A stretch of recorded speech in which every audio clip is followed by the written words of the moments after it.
You heard of Grant Cardone, maybe Yeah. the real estate and money guy. I like his books. I used to listen to those. He's fun. He's got good stories and stuff. But one of his stories is he went to rehab, and he's very aware of how this works. He's like, the day you run out, the day the insurance stops paying, you're cured. Yeah, it's a miracle. It's like he say in his book, he's like, you're cured. You're back out on the street. Well, and of course, one of the doctors, one of his books, he said one of the doctors told him, I'll see you next year. Right. Basically saying, I know that you're not cured. Right. I know that you're still an addict. I know you're going to go back out on the street and you're going to, be a user until insurance resets all of their benefits for next year. And then you can come back in and get back into rehab. So the doctor told him this, and he talks about this in his book, that basically rehab just burns out the insurance until they can't bill insurance anymore. Then they kick you right out. And that they didn't care about what he actually ended up doing. Man, I got to tell you, like, again, this goes back to incentives, because what that also does is it pushes out, religious charities. It pushes out, other programs that could be available for these people.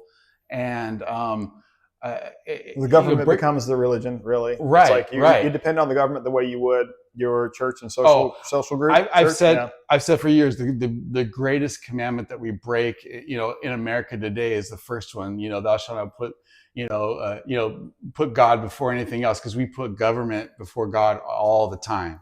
And this is one of those.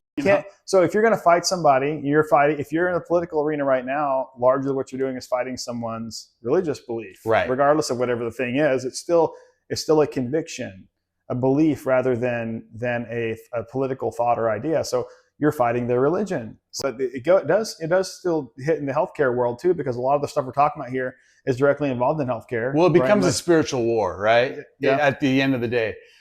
And I want to kind of go, because I think this ties in really well, because with that, there are a lot of people that and I think rightfully so have a great mistrust of, not just mandates, not just, and I'm thinking specifically because of what happened with the COVID fiasco, but the whole medical community, like, why, if my doctor is going to do nothing but chirp the thing that the government's telling them to say, is not going to have my best interest at heart, is not going to allow me to take certain medication. I mean, the fact that like ivermectin was unavailable in Arizona, like, that's just insane.